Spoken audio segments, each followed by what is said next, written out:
This is Kim with A1 Quilting Machines. In previous videos, I've shown you how to take the simple clam pattern and make a couple different types of custom border treatments or sashing treatments in your Quilt Gallery or Quilt Butler Computer Sy system.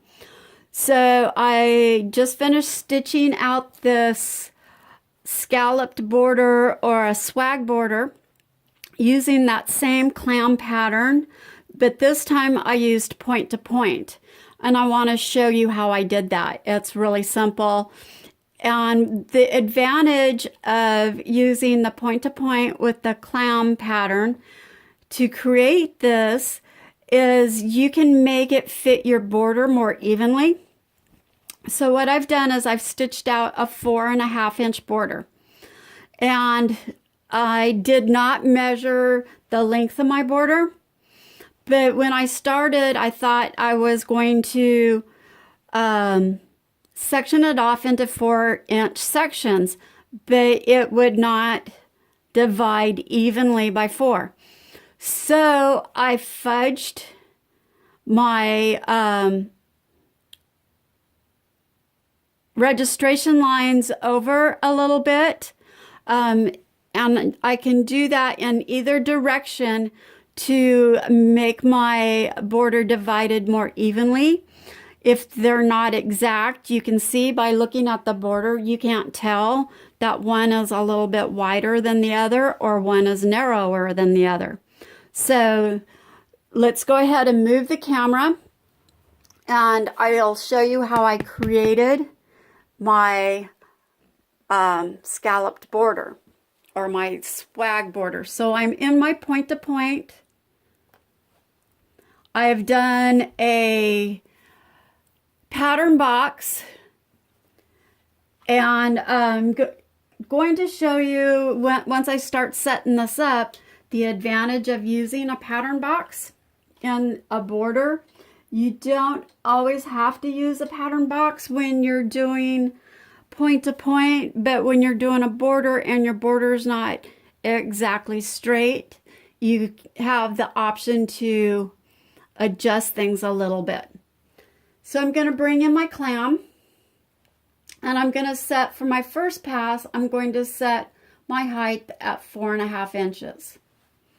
I'm going to line up with my first point plus,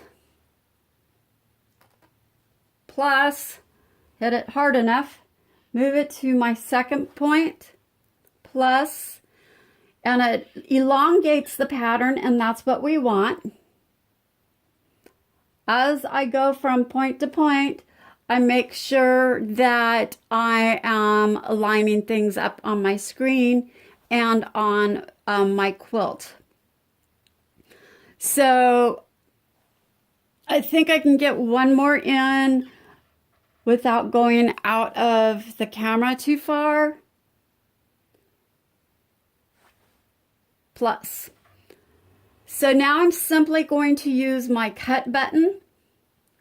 And before I do that, I want to show you here on the screen, this clam is touching the bottom. If you can see that, this clam is touching the bottom of the stitching line, maybe a little bit more than this one. So I can adjust that manually by tapping on it and then taking the center dot here and adjusting it. You can adjust it by just moving it up and down, and I'm going to adjust it just above my stitching line. And maybe this one too.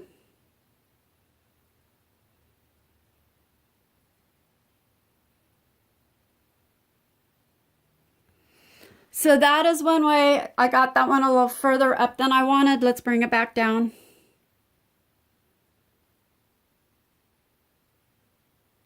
That is one way you can adjust a border design using your point to point and making it fit if your borders are not exactly even. So now I'm going to use my cut button. I'm going to go back to my first point, lining it up on my quilt and my screen. I'm going to change the height to 3.5 and go plus.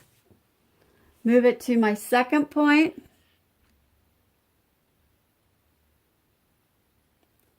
Lining everything up just the way I want it. Plus. And do that across my quilt.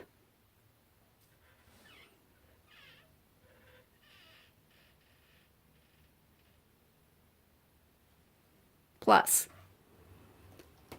My cut button again, this time changing it to 2.5. Go to my first point, check,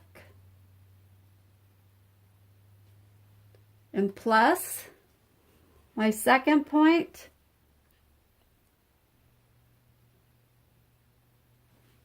plus, and doing the same thing across my quilt.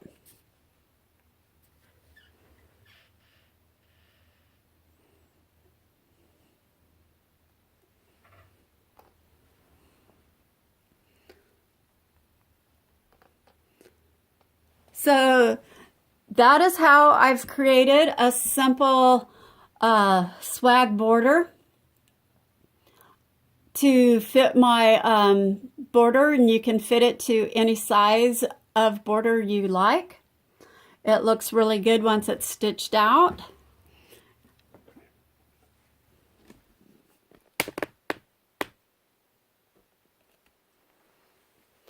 So I encourage you to take the time to play with your point-to-point feature and using the like a simple design like the clam, and playing with it and seeing what other ideas you can come up with to create a custom border to fit your quilt and your style of quilting. So if you have any questions, leave me a comment. I'll get back to you as soon as I can, and I hope you liked my video. Thank you.